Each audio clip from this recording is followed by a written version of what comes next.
नमस्कार।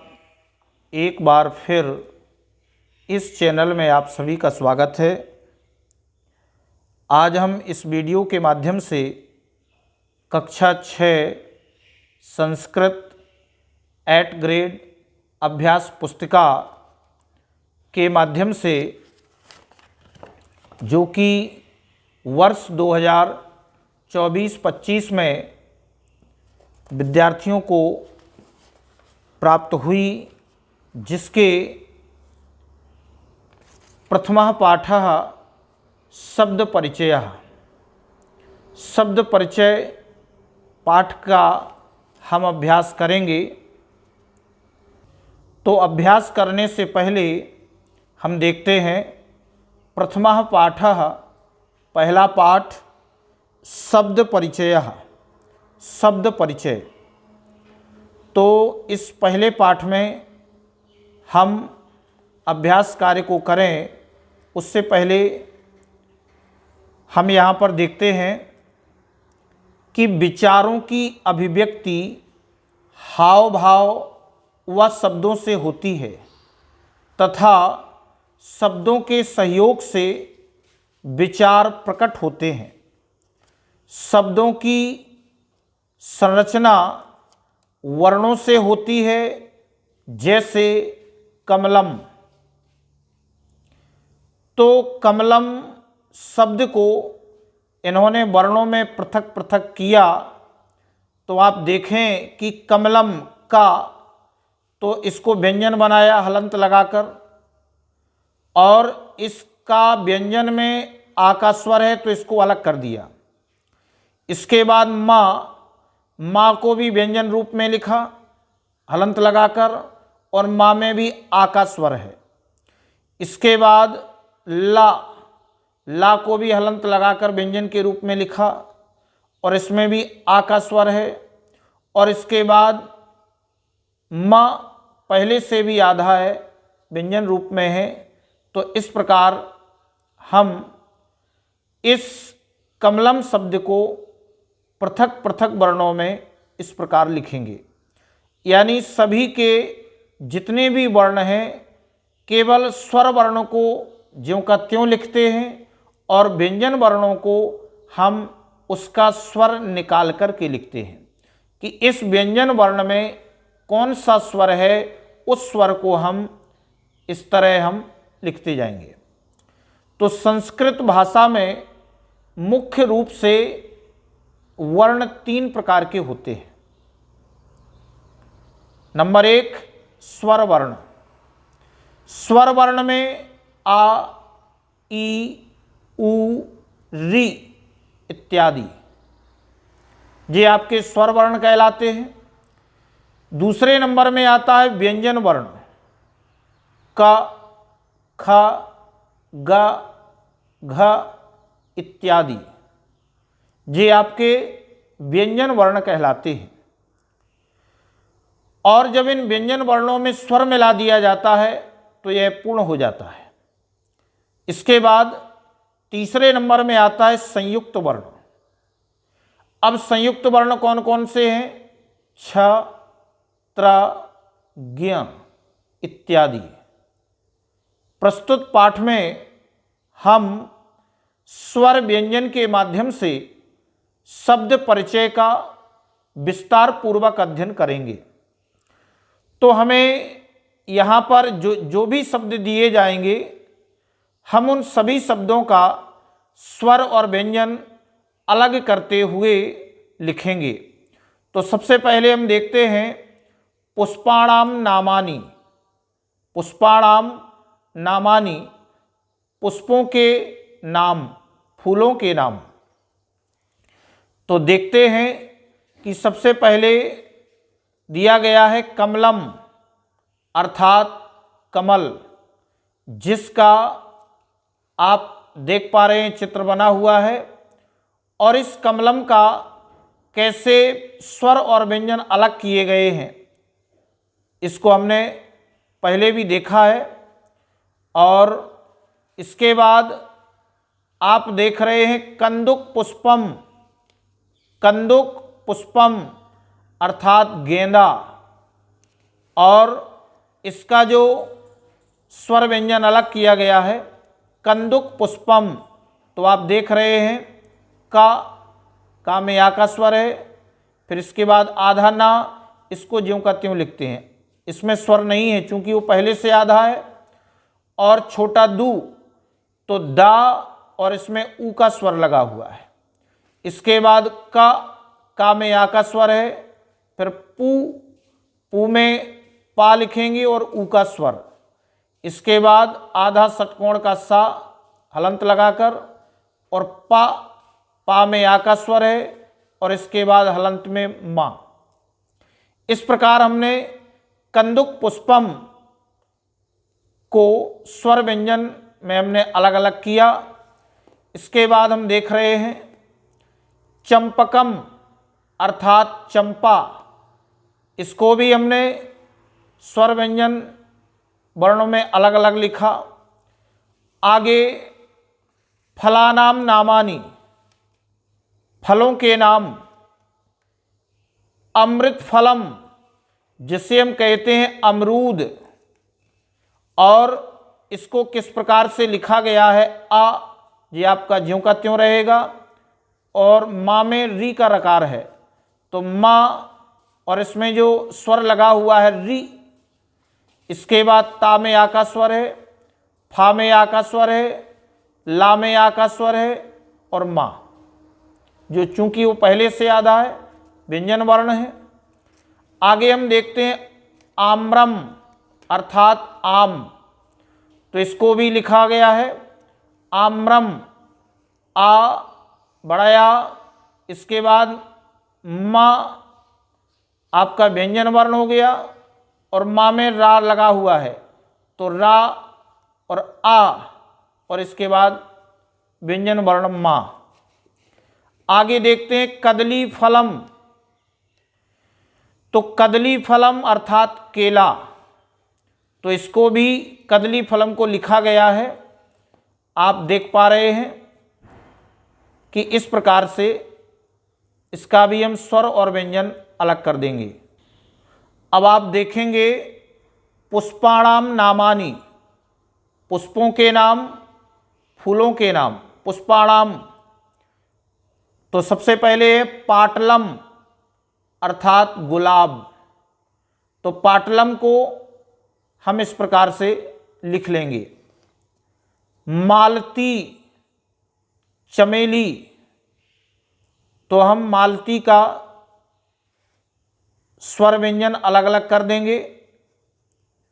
मल्लिका बेला, तो हमने इसको भी अलग अलग किया। यूथिका जूही, इस तरह से आप देख रहे हैं। अब आगे देखते हैं फलानाम नामानी, फलों के नाम,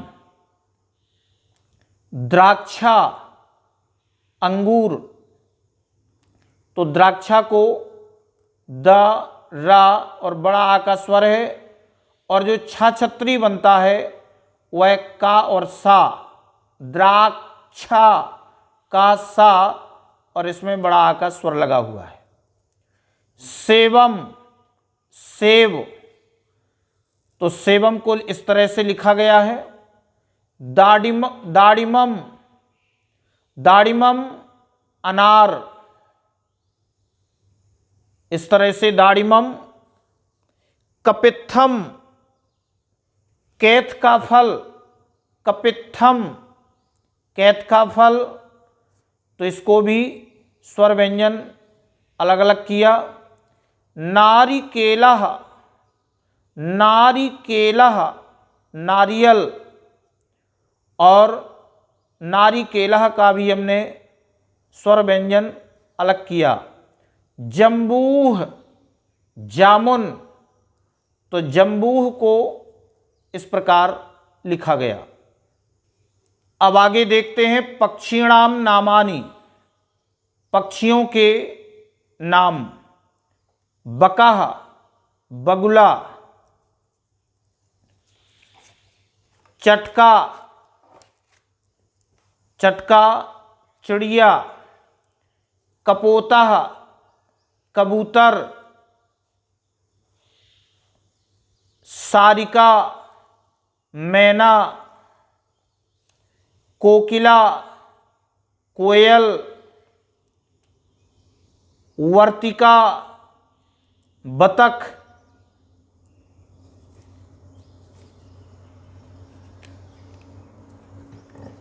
अब आगे इसमें देखते हैं पशु नाम नामानी।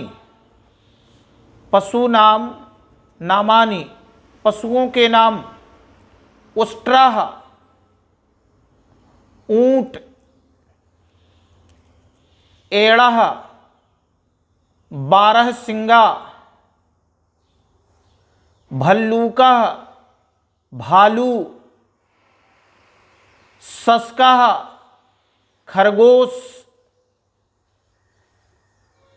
कुक्कुरः कुत्ता, कुक्कुरः कुत्ता, नकुलः नेवला, नकुलः नेवला।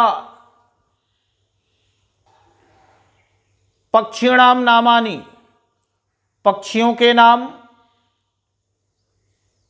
उलूकः उल्लू, उलूकः, काकः कौवा, काकः कौवा, सुकः तोता, सुकः तोता, मयूरः मयूरः मोर। इसके आगे पशु नाम नामानी, पशुओं के नाम अजा बकरी, अजा, अश्वः घोड़ा, अश्वः घोड़ा, गजः हाथी, गजः हाथी, धेनुः गाय, धेनुः गाय।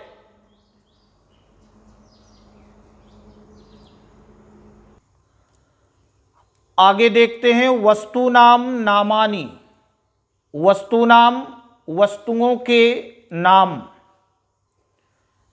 पुस्तकम पुस्तक, तो इस तरह से पुस्तकम का स्वर व्यंजन अलग किया।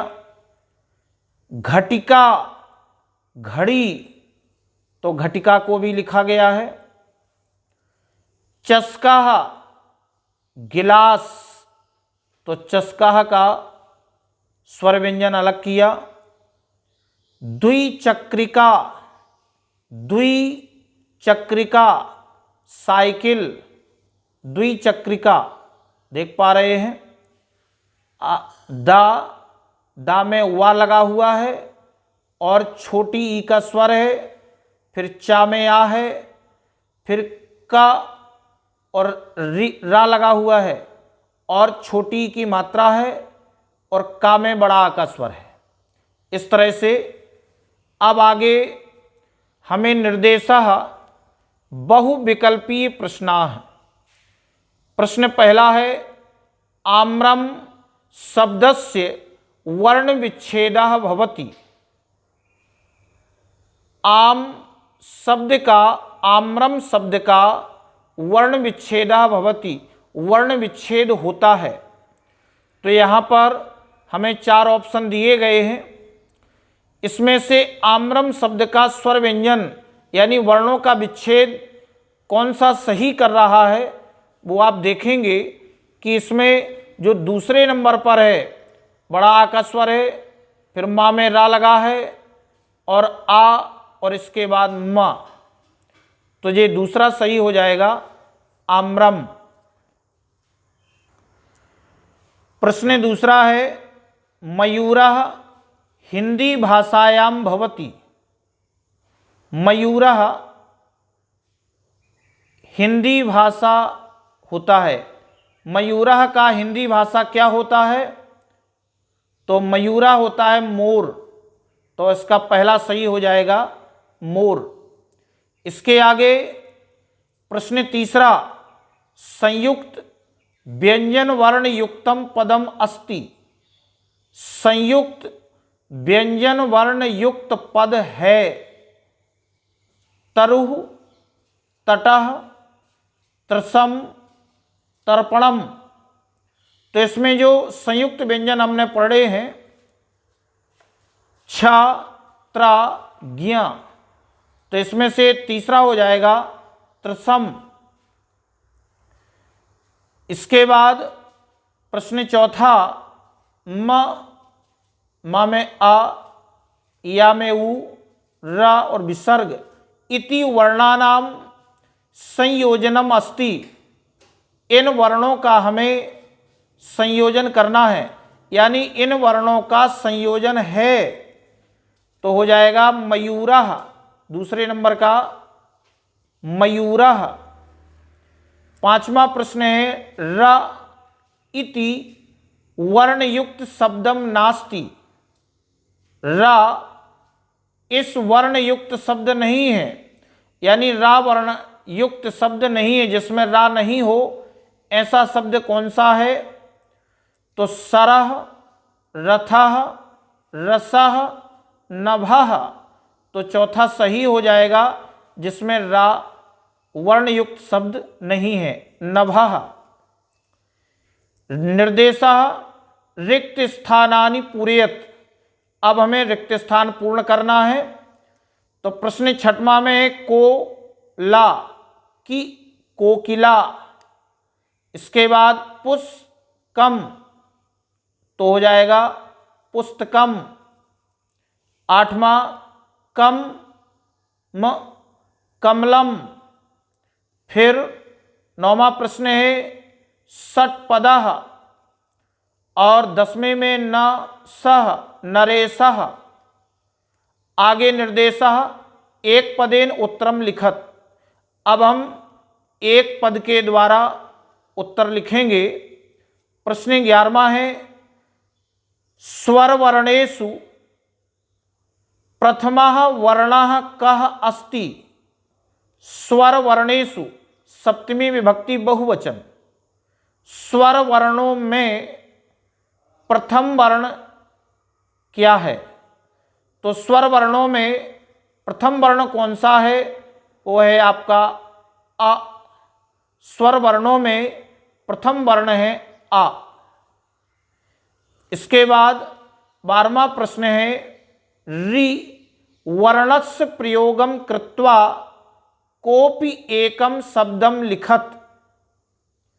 रि वर्ण का प्रयोग करके कोई भी एक शब्द लिखो। हमें ऐसा शब्द लिखना है जिसमें रि वर्ण का प्रयोग हो। तो हम लिख देंगे ऋषि। ऋषि अर्थात तपस्वी या मुनि। प्रश्न 13वां व्यंजन वर्णेषु चतुर्थ वर्णः कः अस्ति। व्यंजन वर्णों में चौथा वर्ण कौन है? तो व्यंजन वर्णों में चौथा वर्ण का, खा, गा, घा। चौथा वर्ण है घा। प्रश्न 14 है व्यंजन वर्णेषु अंतिम व्यंजन वर्णः कः अस्ति। व्यंजन वर्णों में अंतिम व्यंजन वर्ण कौन है? क्या है अंतिम व्यंजन वर्ण? हा। अंतिम व्यंजन वर्ण है हा। निर्देशः एक वाक्येन उत्तरत। एक वाक्य में उत्तर देना है। प्रश्न 15वां पंच पशूनाम नामानि लिखत। 5 पशुओं के नाम लिखो। पंच पशूनाम नामानि लिखत। 5 पशुओं के नाम लिखना है। तो आप इस तरह से लिखेंगे पंच पशूनाम नामानि अश्वः, उष्ट्रः, एणः, शस्कः, भल्लूकः। प्रश्न 16वां अधोलिखित व्यंजनानि क्रमानुसारम स्थापयत। घ इंग ग क ख। अधोलिखित व्यंजनानि, नीचे लिखे व्यंजनों को क्रम के अनुसार स्थापित करो। तो हम क्रम से स्थापित कर देंगे क ख ग घ इंग। प्रश्न 17वां है के संयुक्त व्यंजनानि सन्ति। के कह कऊ के यानी संयुक्त व्यंजन कौन है? तो लिखेंगे छ त्र ज्ञ संयुक्त व्यंजनानि सन्ति। आगे प्रश्न 18वां, पाठ्य पुस्तकानुसारेण के स्वराः सन्ति। पाठ्य पुस्तक के अनुसार कौन कौन स्वर हैं? तो पाठ्य पुस्तक के अनुसार स्वर जो बताएंगे अ आ इ ई उ ऊ रि ए ऐ ओ औ। इस तरह से पाठ्य पुस्तक के अनुसार ये आपके स्वर हैं। निर्देशः दीर्घ उत्तरम लिखत। निर्देश के अनुसार दीर्घ उत्तर, बड़े उत्तर लिखना है। प्रश्न 19वां है अधोलिखित शब्दानाम अग्रे ह्रस्व दीर्घ स्वर वर्णानुसारम पृथक पृथक लेखनम कुरुत। नीचे लिखे शब्दों को अग्रे ह्रस्व दीर्घ स्वर वर्णानुसारम यानी आगे जो शब्द, आगे हमें देखना है शब्द के, शब्दों के आगे अग्रे, आगे ह्रस्व दीर्घ, छोटा छोटा स्वर और बड़ा स्वर, इस वर्ण के अनुसार अलग अलग हमें लिखना है। तो यहाँ पर हमें शब्द दिए गए हैं अश्वः, आचार्यः, आम्रम, इष्टिका, अजा, इक्षुः, ईश्वरः, उष्ट्रः, उलूकः, इत्रः, ऋक्षः, इंद्रः। तो अब हम इन सभी शब्दों के आगे वाले वर्ण को देखेंगे कि ये ह्रस्व है या दीर्घ है। ह्रस्व का अर्थ है छोटा स्वर और दीर्घ का अर्थ है बड़ा स्वर। जैसे अब हमें तालिका दी गई है, एक साइड लिखा है ह्रस्व वर्ण युक्त शब्दाः और दीर्घ वर्ण युक्त शब्दाः। तो आप देखेंगे कि जो ह्रस्व वर्ण युक्त शब्द हैं अश्वः, इष्टिका, अजा, इक्षुः, उष्ट्रः, इत्रः, ऋक्षः, इंद्रः, इस तरह से अब दीर्घ वर्ण युक्त शब्दाः, दीर्घ वर्ण युक्त शब्द आचार्यः, आम्रम, ईश्वरः, उलूकः। अब अंतिम प्रश्न 20वां, व्यंजन शब्दान क्रमेण स्थापयत। व्यंजन शब्दों के द्वारा, व्यंजन शब्दों क्रमेण स्थापयत, क्रम से स्थापित करना है। यहाँ पर हमें व्यंजन शब्द दिए गए हैं, इन सभी व्यंजन शब्दों को हम क्रम से स्थापित कर देंगे। जैसे कि आप उत्तर में देख रहे हैं क ख ग घ इंग, च छ ज झ इय, ट ठ ड ढ ण, त थ द ध न, प फ ब भ म। इस तरह से आपका एक कक्षा 6वीं संस्कृत 8th ग्रेड अभ्यास पुस्तिका का ये प्रथम पाठ पूरा हुआ। नेक्स्ट वीडियो में हम इसके अगले पाठ को करेंगे। अगर आपको ये वीडियो अच्छा लगा हो तो इसके लिए कमेंट और शेयर अवश्य करें। धन्यवाद।